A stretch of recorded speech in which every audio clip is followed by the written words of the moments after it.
Hello नमस्कार दोस्तों, मैं अमोल कासर आपका स्वागत करता हूँ। दोस्तों 11 फरवरी बोर्ड एग्जाम का पहला पेपर। इतने दिनों से जिस चीज़ के लिए हम प्रिपेयर कर रहे थे, जिस चीज़ के लिए हम लड़ रहे थे, वो अब एग्जाम का टाइम शुरू होने वाला है।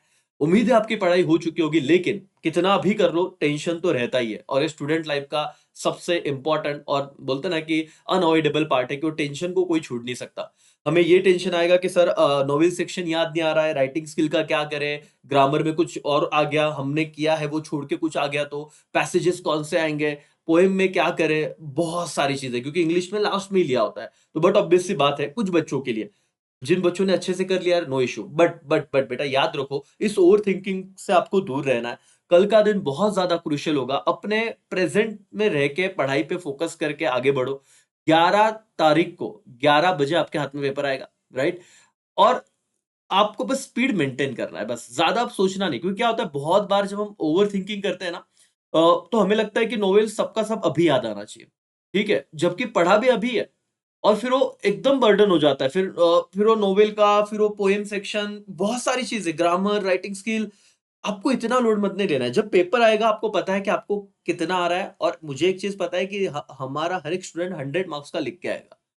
अब देखो, एक बार हम वॉर ज़ोन में उतर गए ना, पीछे मुड़ के नहीं देखना है। आए वो तो लिखना ही है, जो नहीं आ रहा है एकदम, आपने थोड़ा बहुत आइडिया तो लिया है बस, बस कॉन्फिडेंस के साथ उसे करके आना बेटा।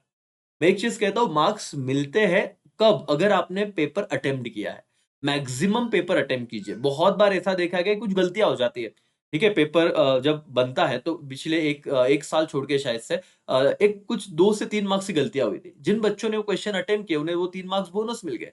पेपर इंग्लिश का आपका अटेम्प्ट होना चाहिए। ऐसा मत करना कि सर आप लोगों ने बस टेंशन में और पेपर मिला अब क्या करें, ये पैसेज पढ़ के टाइम को तो कंट्रोल रखना ही। मैं कल आपके साथ वापस जुड़ूँगा लाइव में। मुझे आपसे बातचीत करनी ही पड़ेगी लेकिन आज इसलिए मैं आपसे जुड़ रहा हूँ बेटा, ये बात कह रहा हूँ कि इंग्लिश का पेपर आप सँभालिए। बाकी सारे सब्जेक्ट ओसीएम आपका 15 तारीख का पेपर है बेटा, उसके लिए सारी तैयारी हो चुकी है मेरी तरफ से। आपके लिए ऑलरेडी वीडियोज़ जो दिए उसके अलावा लाइव भी बहुत देर तक हम पढ़ने वाले हैं। सब कुछ मैं करवा के दूँगा। एसपी मेरे तरफ छोड़ो, अकाउंट सीखो में कोई टेंशन मत लो। अब आप सिर्फ़ इंग्लिश के बारे में सोचो फिलहाल तो। अब आपको हिंदी रहेगा वो भी आज देख लेंगे। मतलब जिनका हिंदी है वो प्रिपेयर कर सकते हैं थोड़ा बहुत आज।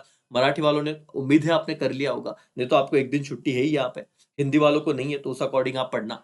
ठीक है? बट दोस्तों अब बिगुल बज चुका है ना? जितना करना था, जो मोटिवेशन लेना था ले लिया। अब तो अपने आप मोटिवेट हो जाओगे क्योंकि अभी एग्ज़ाम है तो अब आपको ज़रूरत नहीं पड़ेगी किसी को बोलने की पढ़। लेकिन कुछ बच्चे ओवरथिंकिंग और ओवर स्ट्रेस की वजह से पढ़ाई से दूर होते हैं। उनके लिए खास मैसेज राजा, पढ़ते रहिए, आपको जितना हो रहा है उतना कवर करना है अभी, ठीक है? और आराम से जाना है और बोर्ड एग्ज़ाम ईज़ी होते हैं अगर आप सही माइंडसेट से गए तो, ठीक है? अननेसेसरी पैनिक होना नहीं है वहाँ पे, ठीक है? आप अच्छा ही पढ़ रहे हो, ऑल द बेस्ट। बाकी ओसी, एसपी, अकाउंट्स के लिए तो मैं आपके साथ हूँ, ठीक है? इकोनॉमिक्स के लिए आपके साथ हूँ, सब चीज़ें हो जाएगी वो मेरे भरोसे पे छोड़ दो। चलो बाय बाय, टेक केयर, जय हिंद, जय भारत।